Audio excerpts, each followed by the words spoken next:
Hi everyone, Isaac here from Norweld. So behind me is our latest Land Cruiser demo vehicle we've added to the fleet. So it's the last of the V8s that we're going to build. I don't think we'll build another one. Everyone's sort of like, are you going to build another bull? What are you going to do? Fred's done a bit of the prelim video you would have seen in the first episode of what we started with. This is the end result behind me. So just a nice, clean, simple tourer build. Nothing over the top. Like, I haven't gone big turbos or big tunes yet. We're just keeping it fairly sort of standard, based on what most customers are doing these days. They're getting in these cars, we want to get them into a nice tray, whether it's a Deluxe Plus tray or an Elite tray. Canopy might come later, GVM upgrade, wheels, tyres, bull bar, lift, all that stuff. Makes them sets them up to be a great platform, and then you can add to that platform over time. The Land Cruiser, as we all know, they're talking about ceasing production of the V8 October 25, so we thought there's no better way to give it a send-off than to build a fresh one. Bit of a different look to what we normally do. We've got the ROH wheels in machine finish. We've got the Fats snorkel. We've also done the Fats airbox, all in the brushed stainless finish. So really sick looking setup there. Down the track, we will get a bit of a tune in it, I reckon. Do the clutch, do a remap, do the exhaust, and just, get it sounding a bit better, going a bit better. Features wise, you would have seen the video. We did an ARB. So we've done the ARB Summit bar, Nacho lights.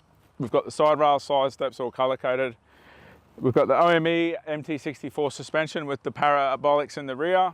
We've got to do a couple of things in the back end still, with a couple of brackets from J-Max to match with the diff housing, but that goes in next week. Wheel tyre combo with the 305/70. It's just a nice chunky little 34 on it. Didn't want to go 35s, most people 33, 34. It's a good setup on the standard gearing. Drives quite well still. Behaves quite well in traffic, and off-road you don't have to really send it in first gear to get started.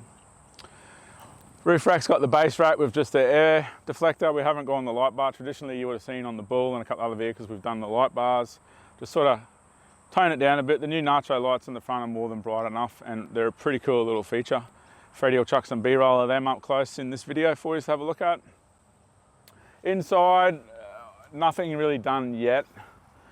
Rowan's going to work with us on some stuff from consoles.com.au. We're going to do a bit of a department interior console and Targa T-top in the headlining, and then probably chuck a radio, get some tint, bit of stereo action in there for the team in Brisbane so they can enjoy it a bit more on those weekends off. Rear end, Elite tray. So if you've got a VDJ, whether it's a new one or old one, upgrade your VDJ with an Elite tray.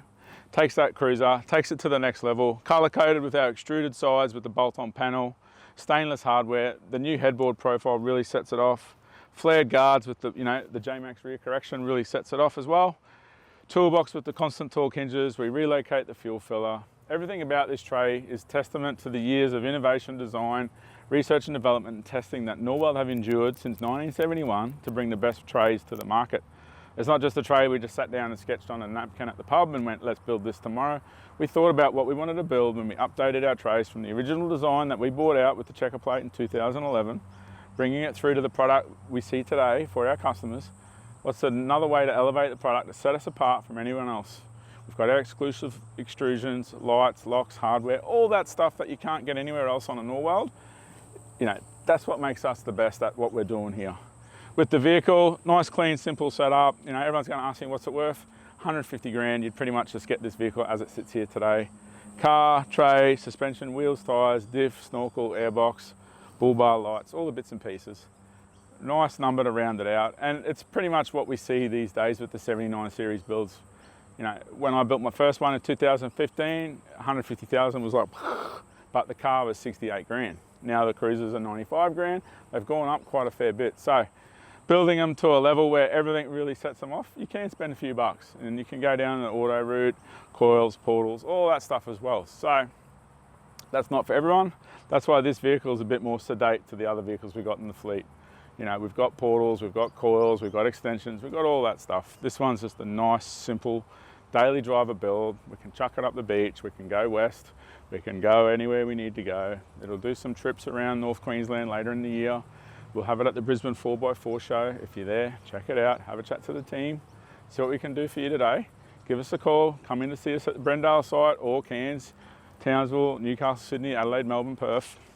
Chat to the team, see what we can do, set your Cruiser up, Hilux, Ranger, whatever you want to do.